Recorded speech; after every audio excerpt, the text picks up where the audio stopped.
భారత రాజకీయ చరిత్రలో ఇంతకాలం విద్యాశాఖ మంత్రిగా పనిచేసిన వాళ్ళందరూ రాజకీయ నేపథ్యం నుంచి వచ్చినవారే. కానీ ఒక ఇండియన్ ఫారెన్ సర్వీస్ ఐఎఫ్ఎస్ అధికారి నేరుగా విదేశాంగ మంత్రి కావడం ఇదే తొలిసారి. ఆయనే జయశంకర్. కేంద్ర విదేశాంగ శాఖ మంత్రిగా జయశంకర్ ఎదుర్కొన్న ఆటుపోటు చూపించిన ప్రతిభా పాఠవాలను ఈరోజు శ్రావ్య స్పెషల్ స్టోరీస్లో తెలుసుకుందాం. స్వతంత్ర భారత చరిత్రలో ఇంతవరకు ఏ విదేశాంగ మంత్రి ప్రవర్తించిన విధంగా దూకుడును ప్రదర్శిస్తున్నారు కేంద్ర విదేశాంగ మంత్రి జయశంకర్.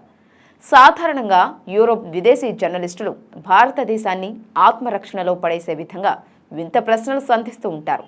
అలాంటి సందర్భాలు జయశంకర్కు కూడా ఎదురయ్యాయి. వాటిని తనదైన శైలిలో జవాబిస్తూ విదేశీ విలేకరుల నోరు మూయించారు జయశంకర్. అలాంటి సంఘటనలు అసంఖ్యాకంగా జరిగాయి. వాటిలో కొన్ని సంభాషణలను యథాతథంగా పరిశీలిద్దాం. విలేకరి: భారత్లో హిందూ నేషనలిస్ట్ ప్రభుత్వం లక్ష్యమేంటి? జయశంకర్: మీరు వెస్ట్రన్ మీడియా ప్రజల చేత ఎన్నుకోబడ్డ ప్రభుత్వానికి హిందూ అనే ట్యాగ్లైన్ తగిలించి మాట్లాడుతున్నారు. కానీ బ్రిటన్, అమెరికా, ఇతర యూరోప్ దేశాలని క్రిస్టియన్ ప్రభుత్వాలు అని ఎందుకు సంబోధించరు? ఈ ప్రశ్నకు సమాధానం ఇవ్వలేక నీళ్లు నమిలాడు విదేశీ విలేకరి. మన దేశాన్ని బదనాం చేయడానికి విదేశీ విలేకరులు ఎప్పుడూ ప్రయత్నిస్తూనే ఉంటారు. అలాంటి మరో సందర్భంలో ఓ విలేకరి అడిగిన ప్రశ్న. విలేకరి: 130 కోట్ల భారత ప్రజలకి ప్రాతినిధ్యం వహిస్తున్న మీ ప్రభుత్వం రష్యా నుంచి ఆయిల్ కొంటూ పరోక్షంగా రష్యా ఉక్రెయిన్ మీద యుద్ధం చేయడానికి ప్రోత్సహిస్తున్నారు. ముళ్ళ కంచె మీద కూర్చొని అని వ్యంగ్యాన్ని వ్యక్తం చేశాడు విదేశీ విలేకరి. దానికి అదిరిపోయే జవాబిచ్చారు జయశంకర్. మేము మా భూభాగం నుంచి పాలన చేస్తున్నాం. 130 కోట్ల ప్రజల అవసరాలని దృష్టిలో పెట్టుకుని రష్యా నుంచి చౌకగా ఆయిల్ కొంటున్నాం. మీరు కొనడం మానేశారని మమ్మల్ని ఎందుకు మానేయమంటున్నారు? ఇప్పటికీ మా పొరుగు దేశం పాకిస్తాన్కి మీరు సహాయం చేస్తూనే ఉన్నారు. గతంలో కూడా అక్కడ సైనిక నియంత్రణలు ఉన్నప్పుడు డబ్బు, ఆయుధాలు సప్లై చేశారు. ఇన్నాళ్ళు మా భూభాగం మీదకి టెర్రరిజం ఎగుమతి చేసిన దేశానికి మీరు సహాయం చేసినప్పుడు మీరు ముళ్ళ కంచె మీద ఉండే సహాయం చేశారా అని అతని ప్రశ్నని అతనిపైనే ఎక్కుపెట్టడంతో చేష్టలుడిగి దిక్కులు చూశాడు విదేశీ విలేకరి. ఒక ఇండియన్ ఫారెన్ సర్వీస్ ఐఎఫ్ఎస్ అధికారిని నేరుగా విదేశాంగ మంత్రిగా నియమిస్తే దాని ఫలితం ఎలా ఉంటుందో జయశంకర్ చెప్పిన సమాధానం చూస్తే అర్థమవుతుంది. అమెరికా, బ్రిటన్, జర్మనీ, ఆస్ట్రేలియా ఇలా అన్ని దేశాల విలేకరులు జయశంకర్ని ఇంటర్వ్యూ చేసి భంగపడ్డారు. విదేశీ విలేకరులకి సమాధానం ఇవ్వాలంటే గత చరిత్ర తెలిసి ఉండాలి, లేకపోతే వాళ్ళు డామినేట్ చేసేస్తారు. కానీ జయశంకర్ సుదీర్ఘ అనుభవం వలన ఇప్పటి వరకు ఏ విలేకరి కూడా ఆయనని ఇబ్బంది పెట్టి ఇరుకున పెట్టలేకపోయారు.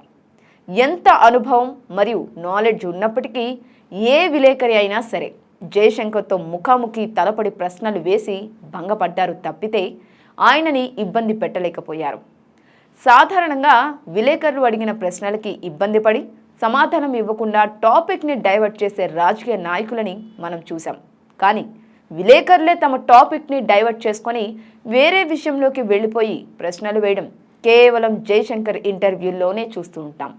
ఏ దేశ విలేకరి అయినా తమ దేశం మీద తమ ఇంటర్వ్యూ చేస్తున్న వ్యక్తి నిజాలతో ఎదురుదాడి చేస్తే తట్టుకోలేరు. జయశంకర్ విషయంలో ప్రస్తుతం విదేశీ విలేకరులకు ఎదురవుతున్న దృశ్యం ఇదే. చాలా కాలంగా జయశంకర్ని ఇబ్బంది పెట్టి సమాధానం ఇవ్వలేని ప్రశ్న ఏ దేశ విలేకరి అయినా వేస్తాడేమో అని ఎదురు చూస్తున్నాం. యూరోపియన్ యూనియన్ ఎప్పటికీ జీర్ణించుకోలేని, మర్చిపోలేని ఒక వాక్యం జయశంకర్ నుంచి వచ్చింది. యూరోప్ సమస్య ప్రపంచానిది, ప్రపంచ సమస్య యూరోప్ ఇది కాదు.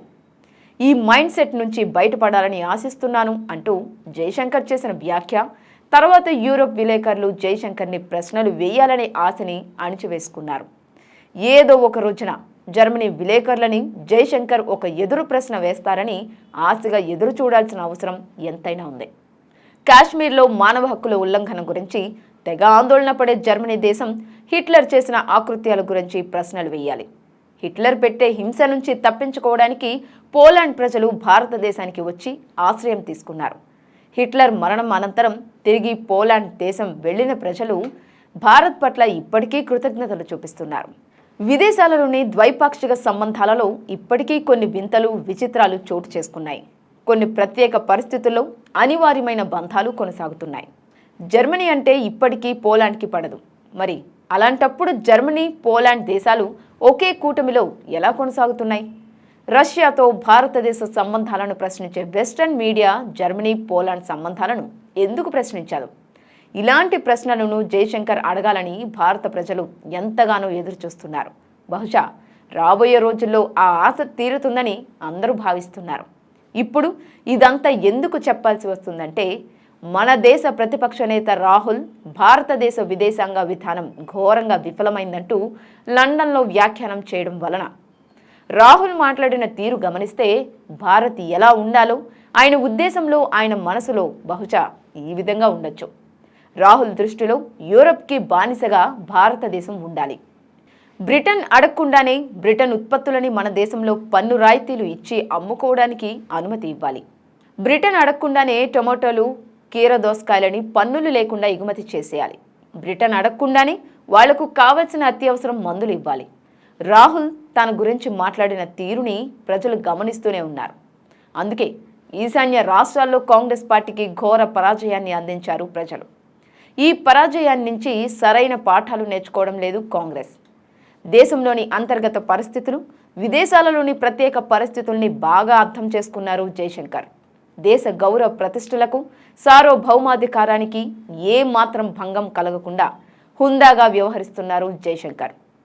ఏదోలా ఇరుకుని పెట్టాలని చూస్తున్న విదేశీ విలేకరులకు చుక్కలు చూపిస్తున్నారు జయశంకర్.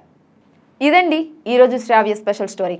మరో ఇంట్రెస్టింగ్ టాపిక్తో మళ్ళీ కలుద్దాం. అంతవరకు సెలవు, నమస్కారం.